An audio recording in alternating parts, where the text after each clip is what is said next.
Tudo bem com vocês? Que bom. Vamos estudar então? Essa passagem, quando Jesus fala, não coloqueis a candeia debaixo do alqueire, é uma passagem longa, né? Tem muitos detalhes. Basicamente, nós vamos nos ater aos itens 13 a 15, que fala a respeito de como ele explica sobre a coragem da fé, como despertar a própria luz. Essa citação, essas palavras de Jesus, estão em Mateus e em Lucas, e dizem mais ou menos assim. Jesus alerta os discípulos, né? E diz assim: não coloqueis a candeia debaixo do alqueire. E aí, se nós unirmos com o trecho de Lucas, nós temos assim, se você colocar a candeia debaixo do alqueire, não vai iluminar a casa. O lugar certo da candeia é no candelabro, no candeeiro. O candeeiro, que era um instrumento que servia, uma peça que servia para colocar várias candeias. Se você não coloca essa candeia no candeeiro, não vai iluminar a casa. E as pessoas que se aproximarem não verão essa luz. E aí Jesus continua, né, ainda no trecho de Mateus, ele cita então uma expressão que é bastante interessante para nós estudarmos. Ele diz assim, todo aquele que me confessar, os irmãos podem observar que está bem na linha seguinte, todo aquele que me confessar diante dos homens, também eu confessarei diante do Pai. Todo aquele, porém, que me negar diante dos homens, eu também o negarei. E todo aquele que se envergonhar de mim, eu também me envergonharei dele diante do Pai. Bom, não colocar a candeia debaixo do alqueire, né? Colocar a candeia, a lamparina de forma que ela possa se destacar para iluminar. Até aí estava muito claro, né? Muito simples. Mas quando Jesus diz assim, quem não confessar, ou que me ama, ou que acredita em mim diante dos homens, eu também não vou confessar. Se não acreditar em mim, também não vou acreditar. Se envergonhar de mim também, eu vou me envergonhar. Não parece estranho? Nem parece que é coisa de Jesus, não é? Mas aí, eu pensei, gente, mas como que Jesus fala uma coisa dessas assim? Parece uma coisa meio vingativa, né? Você dá bola para mim, eu também vou dar bola para você. Mais ou menos. Quando nós começamos a aprofundar o estudo, nós percebemos que Jesus estava falando, ele falou das duas juntas justamente porque ele estava falando da luz. Que luz é essa? Será que ele falava dele enquanto luz, da luz que ele emitia, né, por ele ser a luz do mundo, ou da luz que ele emitia por trazer a boa nova, ou ele falava da nossa luz interior, ou ele falava a respeito da luz que existe entre todos nós? Ou ele falava da luz divina? Bom, com todos esses fatores que interferem na compreensão, nós começamos a estudar e vimos que, primeiro, nós teríamos que entender detalhadamente por que ele usou esses instrumentos ali do cotidiano dele para falar sobre a luz, seja ela qual for. Bom, vamos entender. Primeiro passo. A gente pede ajuda hermenêutica, né? Primeiro passo. Acho que todos aqui já viram uma lamparina, uma candeia? Já? Não é aquele lampião, é a lamparina.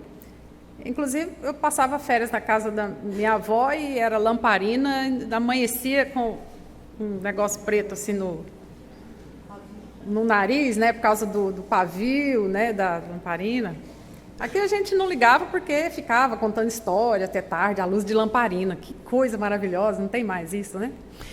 Então, nesse caso aí, a candeia, nós temos 3 elementos importantes. Temos a candeia, temos o alqueire e temos a luz. Vamos lá. Vamos entender o que era essa candeia. Era esse objeto, então, que era o mais simples. Era o pequenininho. Porque senão Jesus teria dito o candeeiro. Então, ele dizia, não coloqueis a candeia debaixo do alqueire. Alqueire, quem é daqui de Goiás sabe que alqueire é uma medida para a gente medir terra, não é? Não é assim? Alqueire, hectare, não é? Mas o alqueire, ele tem sentidos diversos. Era utilizado na Grécia Antiga, na Roma Antiga, na China Antiga, como um objeto que serviria para medir mais ou menos, o que a gente chama hoje mais ou menos de... Era uma vasilha, uma caixa, que serviria para medir mais ou menos 10 litros, caberia 10 litros. Mas o alqueire também era como se fosse um banquinho em forma de caixa que os servos subiam para acender as lamparinas, as candeias. E como ele tinha um formato mais ou menos assim de caixa, ele era oco. Então, a pessoa subia ali para poder acender. Então, obviamente, que não se deveria colocar a candeia embaixo, e sim em cima.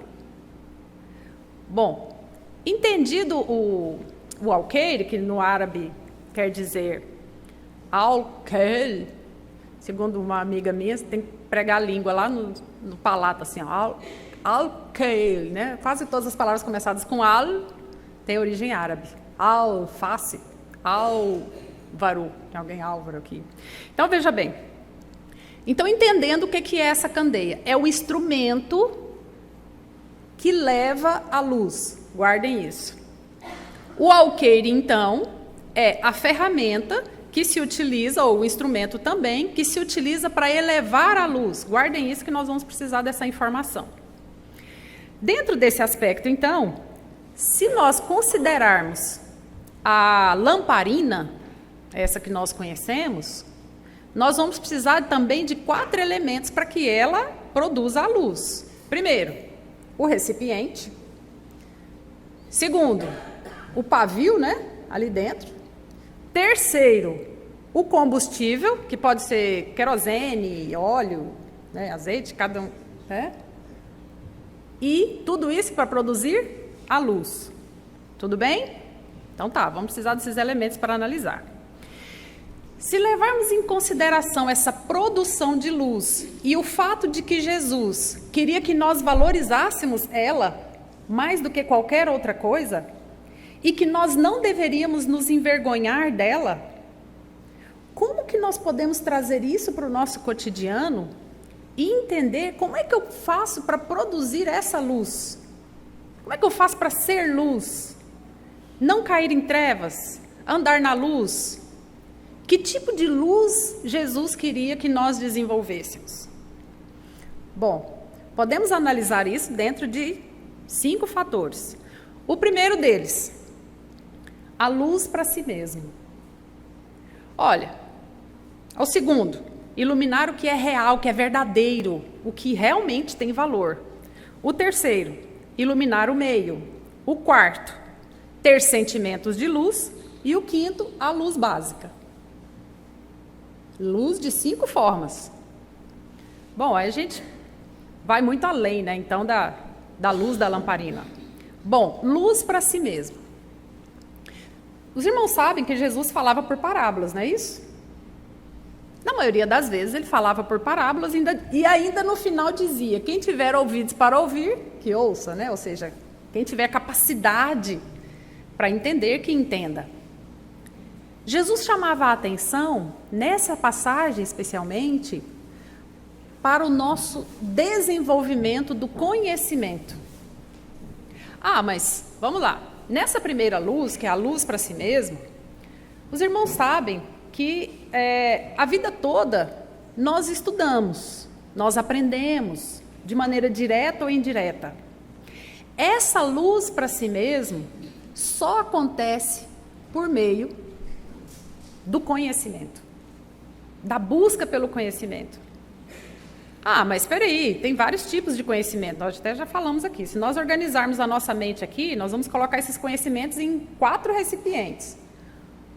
Aquele senso comum, que é o conhecimento que nós trazemos do nosso pai, da nossa mãe, do cotidiano ali, do dia a dia, não é verdade? Esse tipo de conhecimento ajuda a sobreviver. Ele nos ilumina. Ele abre caminhos, ele abre portas, porque esse conhecimento vem a partir da experiência do outro. Não é isso? E da nossa observação, não é assim? Não precisa ser muito erudito para saber que determinados alimentos, se combinados, não vão fazer bem, que você precisa vestir um agasalho em dia de frio, são conhecimentos que vêm da experiência, certo? E que abusar de determinadas substâncias vai te fazer mal, não precisa ser doutor para saber disso. O segundo tipo de conhecimento é aquele que nós recebemos através da intuição, não é? Da sensibilidade intuitiva, da quase certeza que nós temos de que existe um Deus, de que existe uma vida espiritual, de que existe o lado de lá e que nós temos que saber lidar com a subjetividade. Esse tipo de conhecimento também nos ajuda, ele é luz, ele ilumina. Ele nos conduz por caminhos que às vezes a ciência não nos dá nenhuma certeza, que nossos pais nunca disseram nada, mas a gente tem aquela intuição de que temos um anjo da guarda, um espírito protetor que nos encaminha. Terceiro tipo de conhecimento é aquele que não está nem no céu nem na terra, que é algo assim um pouco mais filosófico, né? Que é aquilo que a gente não entende muito e na verdade nem quer chegar ao entendimento, a gente só quer discutir o assunto, entender, né? Nesse momento as perguntas são mais importantes do que as respostas. E o quarto, que é o conhecimento científico, que nos dá algumas respostas a partir de experimentos, né, de análises, né? Então até pesquisando aí a vacina para o Zika e por aí vai. Esperamos que o conhecimento científico descubra a vacina para o Zika, né? Que tentemos entender por que é que estamos passando por isso, que Deus nos ajude e que a gente faça o que aprendeu com a mãe, né? Pronto, usou os 4 tipos de conhecimento. Então tá, para que eu possa obter esse conhecimento, eu posso sim observar as situações do cotidiano para ter a minha luz própria. Estão lembrados do que é que Siddhartha Gautama fez para ter autoiluminação? Ele se sentou em posição de lótus embaixo de uma árvore e ficou ali alguns anos, sem se alimentar, sem se levantar, né? E ficou ali. Quem já leu o livro de Siddhartha Gautama sabe da história dele. Então ele ficou um bom tempo ali debaixo, tentando encontrar a autoiluminação, meditando. Acontece que diante dele tinha um rio, dava para ver uma estrada, então se ele observava o sujeito num barco tocando um instrumento de cordas, ele parava para pensar, se a corda está muito frouxa, não sai o som. Se está muito apertada, desafina e pode se romper. Então, a nossa natureza não pode ser nem frouxa demais e nem rígida demais. Então, tudo que ele via, o caminhar das pessoas, ele passava a refletir sobre isso. Mas só que ele chegou no final dessa meditação toda e ele descobriu que não é assim que se chega à autoiluminação. A melhor forma de se chegar à autoiluminação é conhecendo a si mesmo, mas convivendo com as pessoas, ali, no labor, no dia a dia, no cotidiano. Então, os discípulos anotaram tudo isso. Então, sabedoria é o primeiro passo para ter essa luz interior. Mas aí, Jesus disse assim, não esconda essa luz, que essa luz seja vista, que essa luz se destaque. E aí que vem o segundo ponto. O que é que nós vamos iluminar? Bom, já adquirimos o conhecimento, então, dentro desses aspectos. E agora, onde nós vamos focar a nossa luz? Meus irmãos, onde é que nós colocamos a luz em casa? O candelabro. Você ganhou um lindo castiçal. Você vai colocar onde? No banheiro, na cozinha ou na sala? Na sala, não é assim? Para que ela seja admirada, para que ilumine aquele ambiente. Dentro da nossa vida, o que é que nós colocaríamos como candeeiro, como castiçal de sala? A nossa família? O nosso trabalho? A nossa saúde? As nossas ideias? O que realmente nos ilumina? O que é que nos torna pessoas melhores no dia a dia? Iluminar o meio significa, basicamente, saber isso tem mais valor do que isso. Em Goiânia, passou por um período, não sei se ainda está acontecendo, de muito roubo de carro. Então, eu vi que tem algumas pessoas com alguns comportamentos interessantes. Prefere deixar o carro na rua para ir ali, né? Para não passar pelo aperto de estacionar no estacionamento e pagar R$5.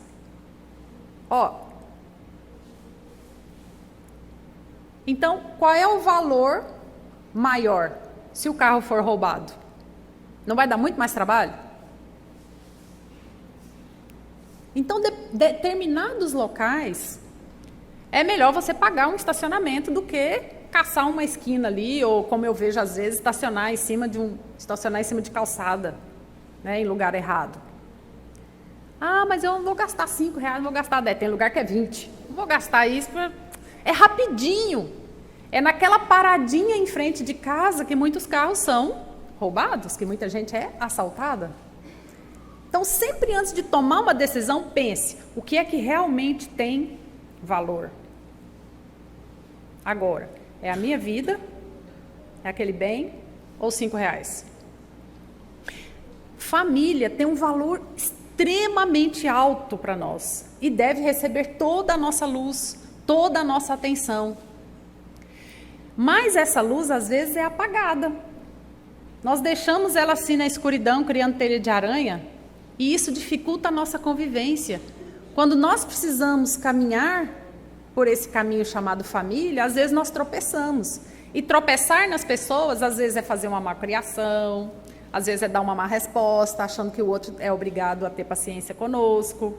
Tudo isso é escuridão. Dentro desse iluminar o real, imagine, hoje essa cena talvez não seja tão comum, mas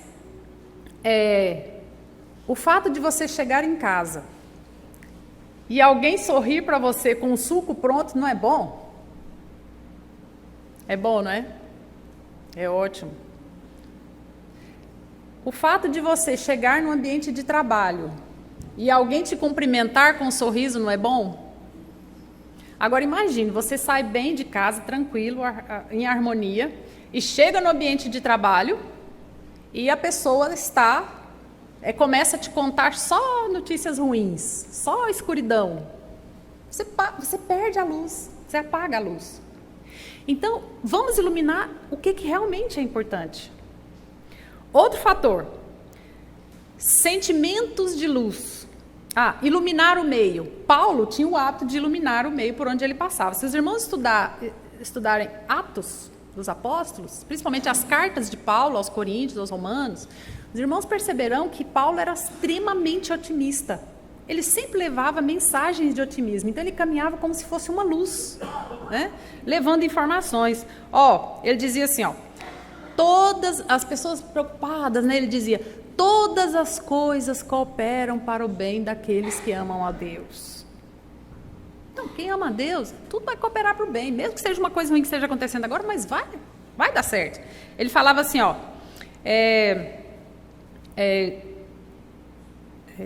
Platão também falava assim, queres mudar o mundo? O primeiro passo é mudar a si mesmo. Olha aí, a emissão da luz interior. Aí Confúcio dizia assim, espera muito de ti e pouco dos outros, você vai ser mais feliz. Então, fique esperando muito do outro, emita a sua própria luz. Vou deixar para fechar com a de Jesus. Aí, veja bem, lembra que eu falei de luz para si mesmo, iluminar o real e iluminar o meio? Também, às vezes, nós temos que ter sentimentos de luz. O sentimento que mais nos ilumina se chama gratidão. É aquele mesmo olhar que a criança emite quando recebe um presente que ela quer receber. Quando no aniversário ela ganha do padrinho uma roupa, mas também ganha um brinquedo. Aí ela ganha a roupa, ela fala... A mãe cutuca, né, para agradecer. E quando vem aquele brinquedo, olha a luz que se irradia. E nós vamos perdendo isso com o tempo. Então, gratidão, ser grato, muito obrigada, né? Obrigado pela passagem da vez, obrigado pela gentileza. Olhar nos olhos e deixar esse olho brilhar, isso emite luz, isso ilumina o outro. E faz o outro pensar que vale a pena ser gentil, ser educado, ser caridoso, né? Agora tem a luz básica também. Essa luz que nós devemos destacar, às vezes nós não conseguimos nota 10 em tudo, né? Na escola a gente tem português, matemática, história, geografia, inglês, né? Ciências, etc. E na vida, depois que a gente sai da escola, a gente tem a vida profissional, a vida familiar, temos a saúde, temos a casa, temos muitas outras disciplinas. Às vezes você tira nota 10 no trabalho, mas 1,5 na família. Vai ter que repetir, reprova. Então, se você não consegue tirar 10 em tudo, que eu acho que é muito difícil, então que fique na média. Qual que é a média? Dar a César o que é de César e a Deus o que é de Deus. Valorizar aquilo que realmente tem valor. Se você já faz 40 horas semanais de trabalho, custa dedicar 20 à família? Custa dedicar pelo menos 3 horinhas por semana, segunda, quarta e sexta, ou então terça, quinta e sábado, para cuidar da saúde, fazer uma caminhada? Custa. Então, dar valor ao momento da alimentação e não um garfo após o outro, como se estivesse tirando a mãe da forca, né? Alimentar, valorizar aquele alimento. Então, essa questão da luz básica é nós sabermos, tá bom, então quais são as disciplinas que eu preciso passar nesse curso chamado vida? Então, eu tenho que tirar nota média. Uns estão com 5, passa, depende, né? Acho que a nota que Jesus quer para nós vai para 7, para 8, mas ele, tudo bem, com 5 a gente vai também, né? Razoável. Aí, existem determinadas reações à luz que nos fazem ficar na escuridão. Querem ver o que apaga a luz? E aí que coloca ela debaixo do alqueire e que, às vezes, apaga a luz do outro e apaga a nossa luz? 3 fatores. Se você assoprar, a luz apaga, não é isso? Hoje, essa não apaga, você tem que apertar o interruptor. Mas tem gente que adora apertar o interruptor para desligar a luz do outro. Cobrir, por isso que Jesus fala, não cobrir a luz. E um outro fator importante, que é como aumentar essa luz. Sabe quando que a gente assopra a luz do outro? Às vezes a gente faz isso sem querer com os filhos. Os filhos, né? Ai, mãe, eu acho que daqui a alguns anos eu serei isso. Sem estudar, você vai passar. Desse jeito aí? Não. Então, nossa. Mãe, mas também, né? Às vezes eu me pego assim, sendo muito dura. E às vezes a gente precisa ter esse cuidado, né? Eu já vi também casais, às vezes, assim, a esposa muito crítica, muito severa, né? Isso não vai dar certo, não. Ou então o esposo fazendo isso com a esposa. Em ambientes públicos, está lá o esposo e a esposa. Aí a esposa quer conversar, interagir, entrosar, né? Que às vezes a moçada fala, quer conversar e tudo. Aí o marido sente que a luz dela está maior do que a dele, aí ele fala, nada a ver. Numa opinião que ela dá. Graças a Deus eu não passo por isso, porque se falar nada a ver para mim, aí que eu vou contra-argumentar, né, e usar conhecimentos científicos, filosóficos, religiosos e do senso comum para combater, né? Então, não é brinquedo. Então, às vezes, a gente tem que perceber se nós não estamos ofuscando a luz do outro. Determinadas críticas, assim, às vezes, a esposa vai ficando cada vez mais apagadinha, até que ela prefere não existir mais. E aí, às vezes, nas conversas em família, quando o esposo está, ela só faz assim: é mesmo bem, é mesmo bem. Por quê? Porque se ela demonstrar algum tipo de opinião e de informação, ele pega o caixote lá e encobre a luz. Isso quando não apaga, né? Então, existem determinadas frases que nós temos que ter cuidado, porque senão nós apagamos a luz do outro. A outra, às vezes nós não damos atenção também para os sonhos do outro. Gente, sonhar não paga imposto, por enquanto, né? Então, deixa o outro sonhar. Pelo menos está sonhando. Ter ideias, expectativas, esperança de que o mundo estará melhor. Olha como o Brasil melhorou. Quem viu aqui na década de 60 para tirar a verdade de corrupto, o que fazia? Tortura, não era? Ou não, né? Desculpa aí se tem algum estudante militante aí. Às vezes eram torturadas pessoas inocentes. Não era tortura? E agora? Já melhorou um pouquinho. Delação premiada. Mudou o nome, né? Consegue rapidinho. Falou, oh, eu vou, mas levo uma carrada junto. Delação premiada.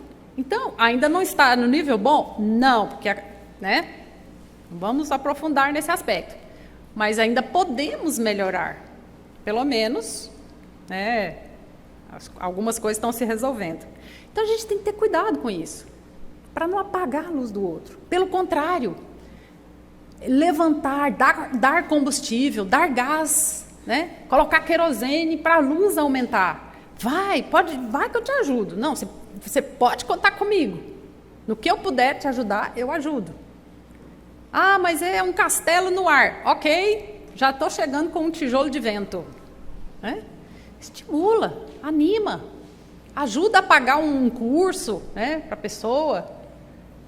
Essa animação, já falei aqui, ânimo é a forma como Deus age em nós.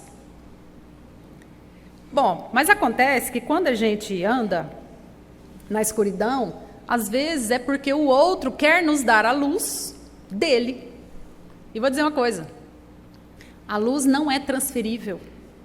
O máximo que você pode fazer é transferir conhecimento, ânimo, estímulo. Mas luz própria... Sabe o que acontece quando a pessoa quer pegar a luz própria e passar para o outro?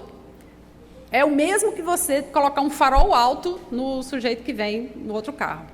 Aí você pega a luz, pega a lanterna, acende a luz, põe no olho do outro e fala assim, você está cego, você não está enxergando. Já viram uma luz no olho que acontece? Você fica cego mesmo, você não enxerga. Te diz, como que você não consegue enxergar essa verdade que está diante dos seus olhos? A pessoa olha e fala assim, não estou vendo nada. Isso é coisa da sua cabeça. Porque o outro que tem a luz está cegando. Então, o que você precisa às vezes é falar para o outro assim, você já observou determinado comportamento? Quando faz assim, normalmente a pessoa... Normalmente acontece aquilo como consequência? Observou que toda ação tem uma reação? Comece a observar. Aí você vira o olho do outro para a luz que você está mostrando. E a pessoa enxerga, não tinha visto isso. Então, transferir luz é complicado. Por isso que às vezes Jesus falava por parábolas. E tem o outro que se acostuma com a escuridão. Sabe o que é acostumar com a escuridão? O nosso olho se acostuma, não é? Você entra num local escuro, no começo você não enxerga absolutamente nada. Com o tempo, a pupila se adapta e você passa a enxergar tudo normalmente, não esbarra em móvel nenhum. Mas na luz da evolução, às vezes nós nos acostumamos com a escuridão, com a pouca luz. E tem até um jeito goiano de falar, tá ruim, mas tá bom. Já viram isso? Os internautas aqui agora, que for de outro país, vão lembrar disso. Tá ruim, mas tá bom. Acostuma com a escuridão. E aí, não consegue trabalhar essa luz de forma que o outro cresça. E transfere toda essa iluminação de caminho para outras pessoas. Exemplo. Olha, parabéns para quem pega o filho recém-nascido e leva lá para o enfermeiro para tomar todas as vacinas do cartão. Tem gente que não tem o cartão completo até hoje. parabéns. Mas isso não é o suficiente. Você precisa proteger a criança, tudo bem, deixando que ela tenha contato com o meio, mas também precisa de agasalho, de alimentação adequada e de carinho. Há pais que levam o filho ao médico todo mês, mas são incapazes de verificar se estão alimentando adequadamente, se estão dormindo bem, se estão tomando banho de forma adequada. Há aqueles que estão sempre no psicólogo. Ótimo, às vezes precisa mesmo de terapia. Mas são incapazes de dar um abraço. E não sabem, às vezes, nem olhar no olho do outro e falar assim, como que você se sentiu em relação a isso? Leva no nutricionista, mas não para, às vezes, para fazer um guisado que chama, né? Para fazer um guisado juntos, uma macarronada juntos e conversar sobre o dia a dia. Pagam as melhores escolas, mas são incapazes de ensinar o básico, o beabá no dia a dia, pelo menos 10 minutos por semana, ou 5 minutos por dia. Então, será que nós não estamos transferindo a nossa capacidade de iluminar e a nossa capacidade de ajudar o outro a ter luz? Aí, Jesus disse assim, eu sou a luz do mundo. E disse também, em relação a essa luz, conhecereis a verdade e a verdade vos libertará. Quem anda na luz não tem medo, porque não vê sombras estranhas. Quem anda na luz não se confunde. Porque com pouca luz a gente vê uma coisa ali, um objeto parece uma coisa, mas é outra. Aí só quando você acende a luz é que você vê que é uma outra coisa totalmente diferente. Não cai no buraco quem anda na luz. Bom, a não ser nas algumas ruas de Goiânia, né? Aí mesmo com luz você passa no buraco. Então, como é que nós podemos fazer para termos essa luz? Seguir as orientações que Jesus nos deu, dando valor àquilo que realmente tem valor. Valorizar a vida espiritual, valorizar a subjetividade, as virtudes, valorizar o nosso dia, um dia de cada vez. Valorizar o sono, valorizar a nossa casa, a nossa família, esse corpo que é o templo do nosso espírito. Valorizar a nossa centelha divina, que é a essência de Deus, que Deus nos deu. Meus irmãos, haja luz então e que em todos os nossos ambientes nós possamos ser essa luz e levarmos através dos nossos pensamentos essa iluminação. Que Jesus nos abençoe.